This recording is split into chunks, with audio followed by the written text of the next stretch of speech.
최근 인도에서 발생하고 있는 삼성전자 파업으로 인해 인도 전역이 발칵 뒤집혔다고 합니다. 노동자 250명이 현지 경찰에게 구금되기까지 하는 등 점점 시위의 강도가 폭력적으로 변하고 있다고 하는데요. 기업 측에서 해결하기 어려운 수준까지 심화되어 인도 정부까지 나서고 있다고 합니다. 더 심각한 문제는 이 시위가 한국, 인도 간의 외교적 문제까지 불거질 수 있다는 점인데요. 도대체 어떤 사연인지 지금 바로 알아보겠습니다. 안녕하세요. 제 이름은 엘리나입니다. 인도의 뭄바이 출신이고 기자입니다. 이번에 중요한 기술 관련 회의가 있어서 베이징과 서울에 출장을 오게 되었습니다. 비행기가 베이징에 착륙하자 가슴이 두근거리면서 설렜어요. 중국에 온 건 이번이 처음인데 이 나라 기술이 정말 대단하다는 이야기를 많이 들었거든요. 창밖을 내다보면서 첨단 미래 도시의 모습을 기대했는데 생각보다 좀 오래된 느낌의 넓은 공항이 보이네요. 캐리어를 챙겨서 공항 안으로 들어가는데 사람들로 엄청 북적이더라고요. 여기저기서 사람들이 밀치고 서로 비집고 다니고 있어서 깜짝 놀랐어요. 저는 중국이 다 첨단 기술로 체계적으로 관리될 줄 알았는데 예상과는 다르게 조금 혼란스러운 분위기였어요. 공항 와이파이에 연결해보려 했는데 속도가 엄청 느려서 당황했죠. 이상하네요. 중국이 세계에서 제일 좋은 인터넷 환경을 갖췄다고 들었는데 말이에요. 결국 공항을 빠져나와서 드디어 저를 맞이해줄 사람들을 만났어요. 리제라는 친절한 중국인 남자분과 지오라는 작은 기술 회사를 운영하는 한국인 남자분이었어요. 두 분 다 환하게 웃으면서 저를 반기더라고요. 베이징에 오신 걸 환영해요.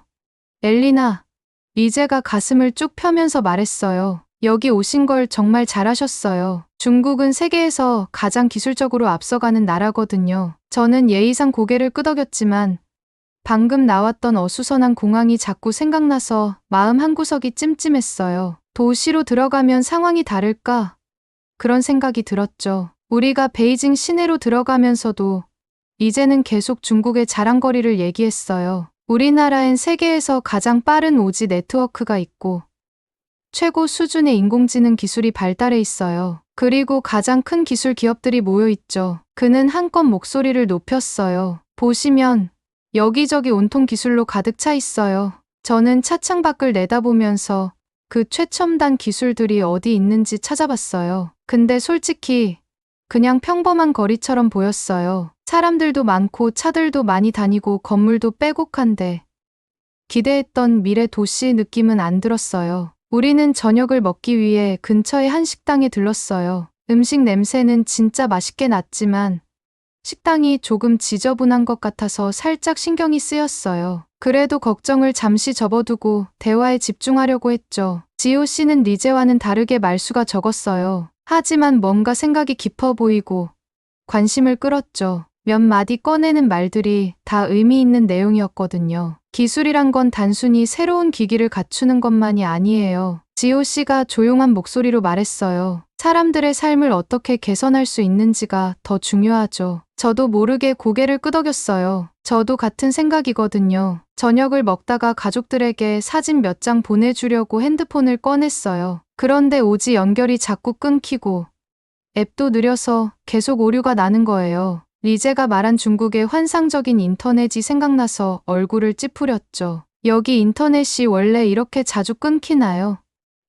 실례가 될까봐 조심스럽게 물어봤어요. 리제가 약간 당황한 표정으로 대답했어요. 아, 가끔 일부 지역에서는 조금 불안정할 때도 있어요. 그는 머쓱하게 웃으며 말했어요. 그때 지호 씨가 조용히 저를 바라보더라고요. 아무 말도 하지 않았지만 제 답답한 마음을 이해하는 것 같았어요. 식당을 나서면서 기분이 좀 복잡했어요. 베이징에 와서 새로운 것들을 배우고 싶었는데 기대와 다른 면들이 많아서 혼란스러웠거든요. 리제가 자랑하던 기술도 생각처럼 대단하지 않았고 이게 정말 다 맞는 말인지도 헷갈렸어요. 지호 씨를 흘끗 보니 그가 이해한다는 듯 작은 미소를 지어 보였어요. 뭔가 이곳 베이징에서의 경험과 다르게 서울에서는 완전히 다른 걸 보게 될 것 같은 예감이 들었어요. 호텔로 돌아가는 길에 스스로에게 다짐했어요. 열린 마음으로 바라보자고요. 이제 막 시작한 여행이니까 앞으로 더 많은 걸 알게 되겠죠. 분명히 아직 보지 못한 것들이 많을 거예요. 한 가지 확실한 건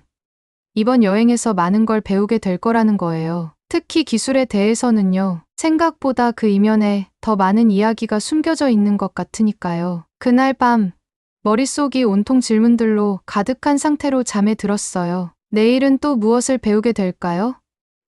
정말 리제가 말한 것처럼 놀라운 기술을 보게 될까요? 그리고 왜 자꾸 지호 씨의 사람들의 삶을 개선하는 기술이라는 말이 머릿속에 맴도는 걸까요? 시간이 지나면 알게 되겠죠? 저도 정말 빨리 확인하고 싶었습니다. 잠자리에 들기 전 오늘 하루 본 것들을 되새겨 봤어요. 그동안 들어왔던 중국의 이미지와 제가 직접 본 베이징의 모습이 너무나도 달랐어요. 내일은 또 다른 모습이 보일까?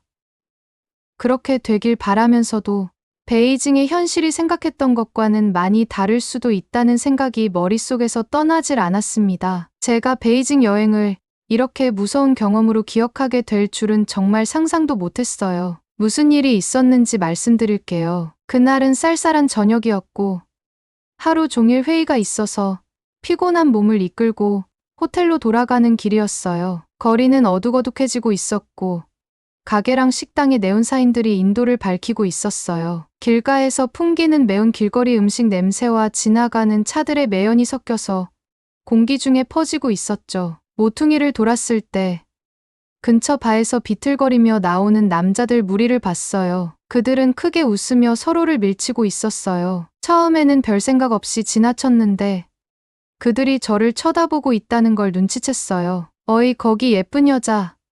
그중 한 명이 서툰 영어로 소리쳤어요. 순간 심장이 쿵쾅거리기 시작했죠. 저는 걸음을 재촉하며 그냥 지나가기를 바랐어요. 하지만 그들은 저를 그냥 두지 않았어요. 점점 제 뒤를 따라오면서 뭐라고 소리치고 저에게 못된 손짓을 했어요. 그들이 가까워질수록 술 냄새가 진동했죠. 손이 떨리면서 급하게 핸드폰을 꺼내 도움을 요청하려고 했어요. 그때 도로 건너편에서 제 중국인 호스트 리제를 발견했어요. 갑자기 안도감이 몰려왔죠. 리제라고 소리치며 손을 흔들었어요. 도와줘요.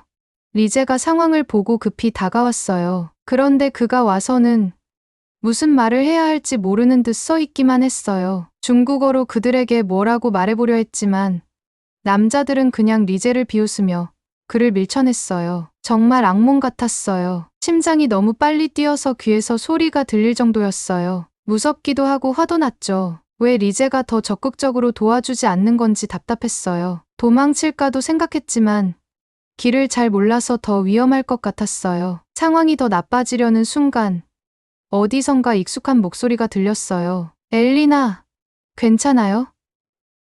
그 목소리는 아침에 만났던 한국인 사업가 지호였어요. 지호는 상황을 한눈에 파악하고 망설임 없이 제 앞에 서서 남자들과 저 사이를 막아줬어요. 자세는 당당했고 목소리는 차분하면서도 단호하게 영어로 말했어요. 여러분, 술을 너무 많이 마셨습니다.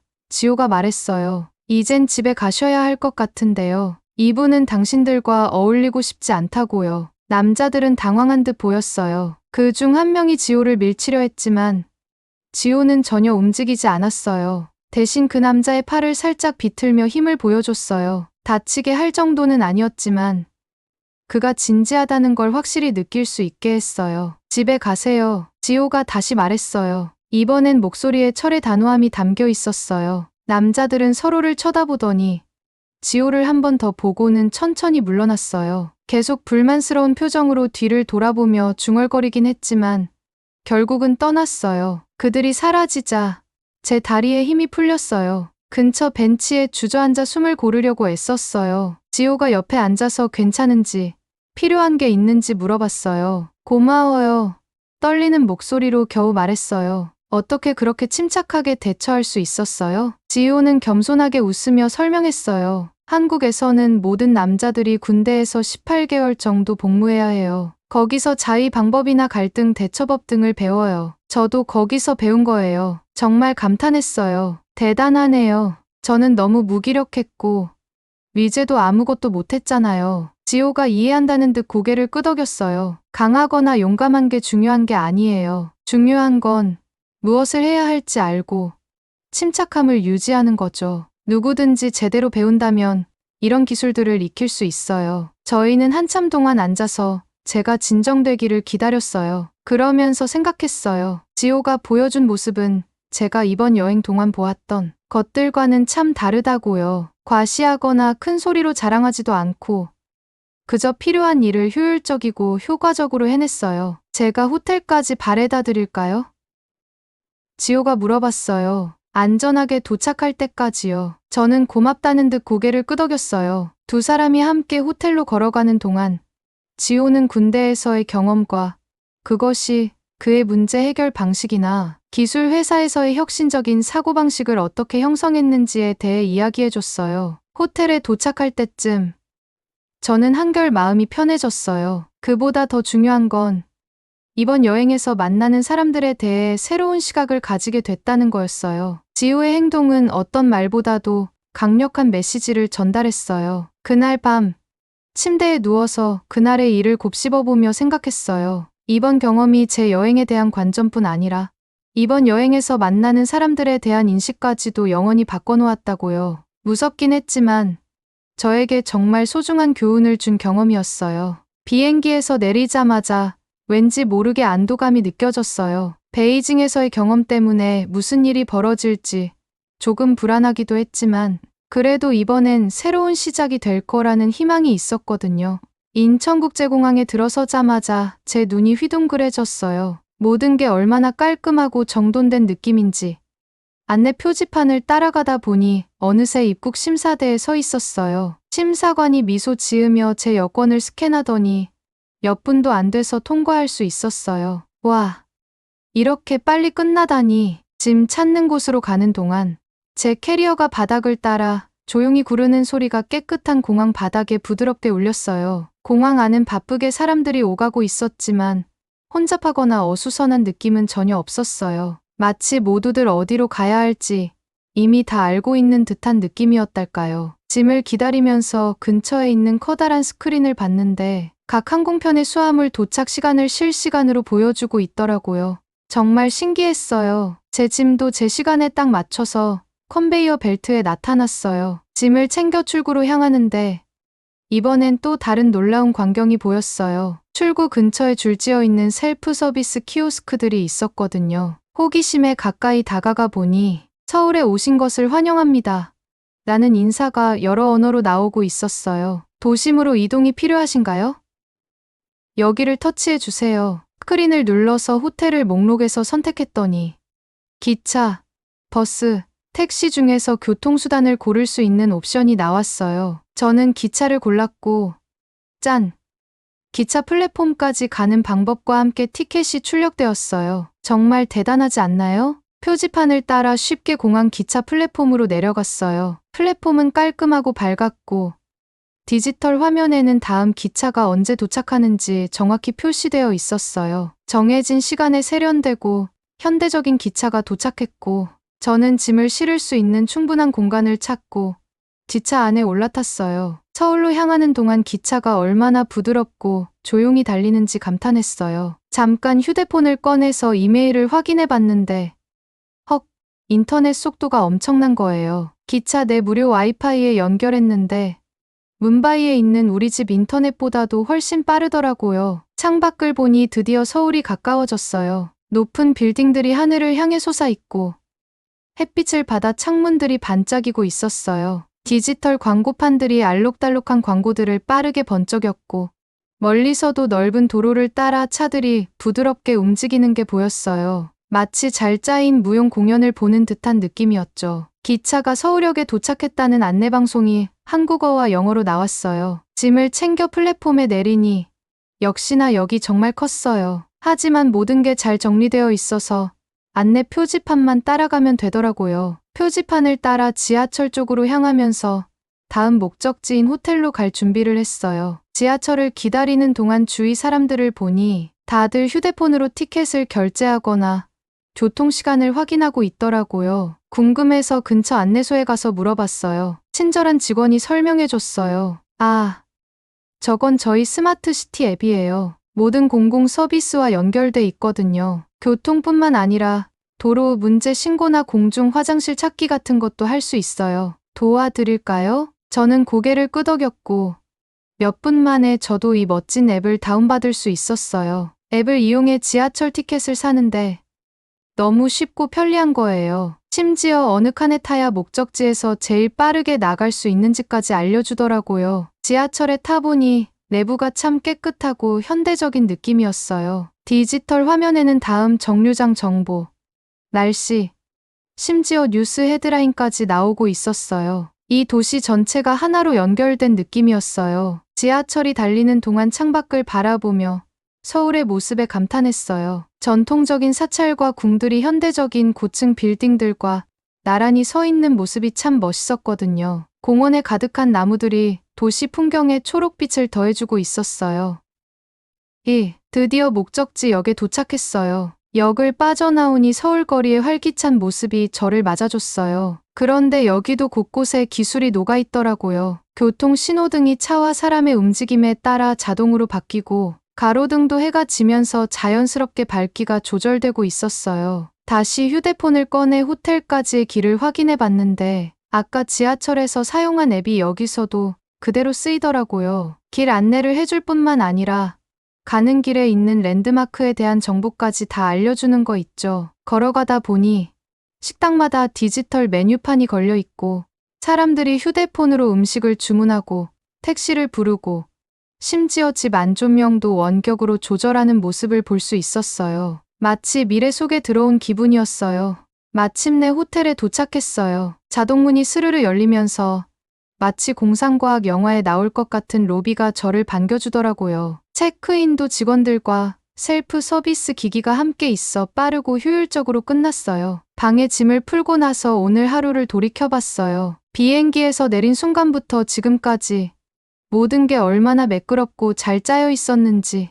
이곳에서는 기술이 그저 보여주기 위한 게 아니라 사람들의 일상을 진짜로 편리하게 만들어주는 느낌이었어요. 베이징에서 느꼈던 화려한 모습과 실제 경험의 차이와는 정말 달랐어요. 여긴 기술이 곳곳에 있지만 주목받으려고 소리치지 않는다고 할까요? 그저 조용히 제자리를 지키면서 모든 걸 원활하게 돌아가게 하는 느낌이었어요. 창밖으로 반짝이는 서울의 야경을 보며 설렜어요. 오늘은 첫날일 뿐인데도 이렇게 많은 걸 느꼈는데 앞으로 이 도시에선 또 어떤 놀라운 일들을 경험하게 될지 정말 기대됐어요. 여기선 정말 미래가 이미 와 있는 것 같거든요. 저는 아시아 AI 혁신 포럼이 열리고 있는 그 웅장한 홀에 들어섰을 때 제 눈을 의심할 정도였어요. 세계 각지에서 온 사람들로 가득 찬 방 안은 흥분으로 가득 차 있었고 사람들은 웅성거리고 있었죠. 무대 근처에서 깔끔한 정장을 입고 평온한 표정으로 서 있는 지호가 눈에 들어왔어요. 그는 저를 발견하더니 살짝 고개를 끄덕인 후 다시 손에 든 메모로 시선을 돌렸어요. 지호가 무대에 오르자 방 안이 순식간에 조용해졌어요. 그는 회사에서 개발한 최신 기술, AI 기반 방어 시스템에 대해 설명하기 시작했죠. 저는 그 말을 듣자 귀가 번쩍 뜨였어요. 단순한 멋진 기술에 대한 얘기가 아니라 사람들의 안전을 지키는 기술에 대한 얘기였거든요. 저희 시스템은 멀리서 날아오는 미사일도 탐지할 수 있습니다. 지호는 맑고 자신감 넘치는 목소리로 설명했어요. 또한 저희 스마트 차량은 아군과 적군을 거의 완벽하게 구분할 수 있어요. 저는 자리에서 몸을 앞으로 기울이며 그의 말을 듣고 있었어요. 그런데 지호가 현무 미사일에 대해 언급했을 때 방 안에서 여기저기서 숨소리가 들리며 사람들의 반응이 확 달라졌어요. 그 미사일이 얼마 전 한국 국군의 날 행사에서 공개되었다고 설명하자 몇몇 사람들이 불편한 듯 몸을 비틀며 자리에서 자세를 고쳐 앉았어요. 이 미사일은 매우 강력합니다. 지호가 말을 이어갔어요. 또한 아주 먼 거리까지 날아갈 수 있죠. 순간 방 안 여기저기에서 손이 번쩍 들려 올라갔어요. 질문이 쏟아졌고 그중 몇몇 질문은 결코 호의적이지 않았어요. 저는 지호가 깊이 숨을 들이쉬는 모습을 지켜봤어요. 그가 어떻게 이 상황을 대처할지 궁금했죠. 가장 먼저 중국에서 온 남성이 일어났어요. 이마에는 주름이 깊게 패여 있었어요. 이건 위험하지 않습니까? 그는 걱정스러운 표정으로 물었어요. 우리 지역에 큰 문제를 일으키지 않겠어요? 지호는 물러서지 않고 한국의 역사 이야기를 꺼내기 시작했어요. 한국이 과거에 얼마나 많이 침략을 받았는지에 대해 설명했죠. 저희는 스스로를 지킬 필요가 있습니다. 그는 단호하게 말했어요. 싸움을 걸기 위함이 아니라 오히려 누구도 우리와 싸우려 하지 않도록 하기 위함이에요. 지호의 말을 곱씹어 보니 저도 이해가 됐어요. 강해지면 다른 사람들이 함부로 덤벼들지 못할 테니까요. 다른 사람들도 일어나 질문을 던졌어요. 어떤 사람들은 화가 난 듯했고 또 어떤 사람들은 겁에 질린 표정이었죠. 하지만 지호는 계속 침착했어요. 모든 질문에 차분하게 답변하면서 왜 한국이 이 무기들을 필요로 하는지 설명했어요. 저희는 누구도 해치고 싶지 않습니다. 지호는 힘주어 말했어요. 저희는 그저 평화롭게 살고 싶어요. 하지만 평화를 유지하려면 강해야만 해요. 저는 지호의 말을 들으면서 중요한 걸 깨달았어요. 이건 단순한 멋진 기술에 관한 이야기가 아니었어요. 한 나라가 자신을 지키기 위해 얼마나 노력하는지에 대한 얘기였죠. 베이징에서 지호가 저를 지켜주던 밤이 떠오르면서 왜 이 일이 그에게 그렇게 중요한지 조금은 이해할 수 있을 것 같았어요. 토론은 점점 격해졌어요. 특히 중국과 일본에서 온 사람들이 걱정이 많아 보였죠. 그들은 한국의 신형 미사일이 문제를 일으킬 것 같다고 했어요. 하지만 지호는 흔들리지 않았어요. 그는 끝까지 차분한 목소리로 설명했어요. 저희는 겁을 주려는 게 아닙니다. 지호는 말했어요. 저희는 모두의 안전을 위해 노력하고 있습니다. 모두가 강하다면 아마 우리 모두 평화롭게 살 수 있을 겁니다. 저는 지호가 말하는 동안 관객들의 얼굴을 유심히 살펴봤어요. 아직도 걱정스러운 표정을 짓는 사람들도 있었지만 몇몇은 고개를 끄덕였어요. 비록 동의하지 않는 사람도 많았지만 지호가 이 문제를 대처하는 태도는 존중하는 듯했어요. 지호가 발표를 마칠 때쯤 방 안의 분위기는 아까와는 전혀 달랐어요. 사람들은 흥분한 듯 웅성거리며 방금 들은 이야기를 나눴어요. 아까 화를 냈던 사람들도 지호가 한 말을 진지하게 생각하는 표정이었죠. 지호가 무대에서 내려올 때 저와 눈이 마주쳤고 그는 저에게 작게 미소를 지었어요. 그 순간 저는 중요한 걸 배웠다는 느낌이 들었어요. 강함이라는 건 다른 사람들에게 겁을 주거나 위협을 가하려는 게 아니라 소중한 것을 지키기 위해 언제든지 준비되어 있는 것을 의미한다는 거요. 그날 포럼을 떠나면서 제 머릿속에는 온갖 생각이 떠다녔어요. 제 고향인 핀란드에 대해 우리는 어떻게 우리 자신을 지키고 있는지 생각하게 됐죠. 평화와 방어에 관한 이런 큰 질문들은 정치인이나 군인들만의 고민이 아니라 저 같은 기술 전문가에게도 중요한 문제라는 걸 알게 됐어요. 그날 밤 서울의 환한 불빛 아래 호텔로 돌아가면서 저는 조금 달라진 기분이 들었어요. 기술에 대해 배우러 한국에 왔지만 기술 그 이상의 것들을 배우고 있었던 거죠. 역사에 대해, 방어에 대해, 그리고 때로는 나라들이 어려운 선택을 해야 한다는 것에 대해요. 무엇보다 모든 기술 뒤에는 그것을 만든 사람들의 진짜 이야기와 그들이 그러한 선택을 한 이유가 있다는 걸 알게 됐어요. 잠자리에 들면서 이번 여행이 앞으로 제게 어떤 다른 놀라움을 안겨줄지 궁금해졌어요. 한 가지 확실한 건 이제 저는 기술을 전과 같은 시선으로 바라보진 않을 거란 거였어요. 저는 자꾸만 서울과 베이징의 차이점이 떠올랐어요. 한국에선 모든 게 그냥 더 잘 돌아가는 것 같았거든요. 뭐랄까, 화려하게 눈에 띄거나 자랑하려는 느낌은 전혀 없었는데도 그런 점이 오히려 더 인상적이었어요. 예를 들어 지하철만 봐도 그랬어요. 베이징에서는 승차권 자동 판매기에서 티켓을 사느라 고생하고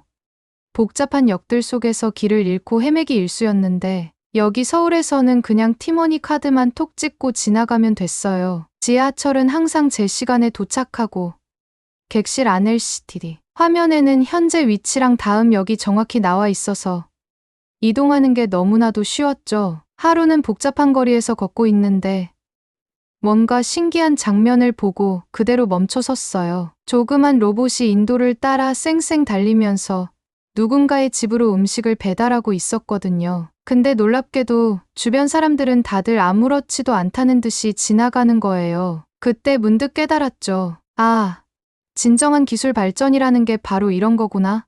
사람들한테 우리 이만큼 발전했어 하고 자랑하려는 게 아니라 이렇게 일상에서 생활을 편하게 만들어주는 거구나. 중국에 있을 때를 떠올렸어요. 리제는 늘 모든 게 얼마나 첨단인지 떠벌리기 바빴지만 막상 도움이 필요했던 그 술 취한 남자들 사건 때는 그런 첨단 기술이 전혀 의미가 없었어요. 오히려 차분한 태도와 재빠른 판단력으로 문제를 해결해 준 건 지호였죠. 지호 생각이 나니까 AI 포럼에서 그가 발표했던 내용이 자꾸 머릿속에 맴돌았어요. 한국의 신형 미사일 방어 시스템에 대해 설명하는데 제가 예상했던 것과 완전히 달랐거든요. 자랑하거나 겁을 주려는 태도는 전혀 없었고 왜 한국이 스스로를 방어할 필요가 있는지 역사적 맥락을 들어 설명했어요. 지호가 말하는 동안 저는 방 안을 둘러봤어요. 몇몇 사람들은 조금 걱정스러워 보였어요.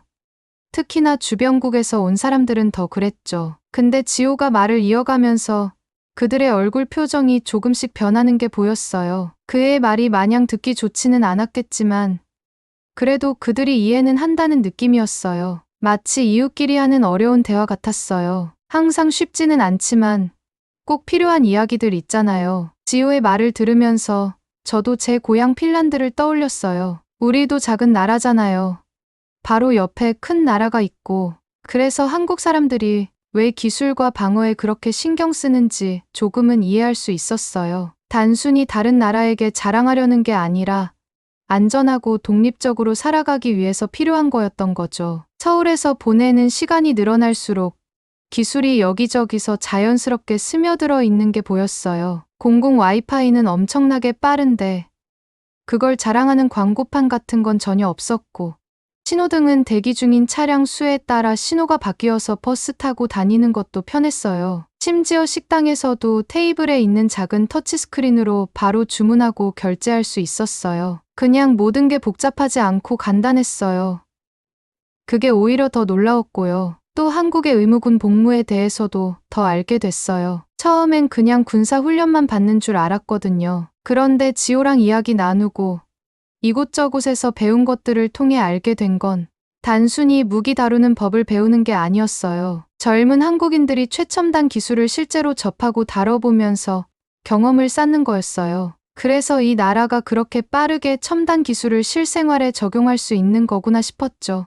여행이 끝나갈 즈음 저도 모르게 기술에 대한 시각이 많이 달라졌어요. 기술이라는 게 단순히 누가 더 멋지고 대단한 걸 만드느냐가 아니라 정말 사람들의 삶을 조금씩이라도 더 나아지게 만드는데 그 목적이 있는 거라는 걸 알게 된 거예요. 그리고 그런 기술이 어떻게 책임감 있게 쓰일 수 있는지도 깨달았죠. 제가 서울에서 느낀 건 한국은 자랑을 하거나 다른 나라를 위협하려는 게 아니라 그저 사람들을 지키고 싶어 하는 거였어요. 그날 밤 베이징에서 지호가 보여줬던 침착한 대응도 군대에서 배운 기술 덕분이었을 거예요. 진정한 발전이라는 건 멋진 장비를 자랑하는 게 아니라 그 기술을 가지고 실제 상황에서 어떻게 사람들을 돕고 세상을 더 좋은 곳으로 만드느냐가 중요한 거라고 느꼈어요. 짐을 싸고 헬싱키로 돌아갈 준비를 하면서 저는 그저 새로운 기술 아이디어 몇 가지만 챙겨가는 게 아니었어요. 이곳에서 얻은 소중한 교훈과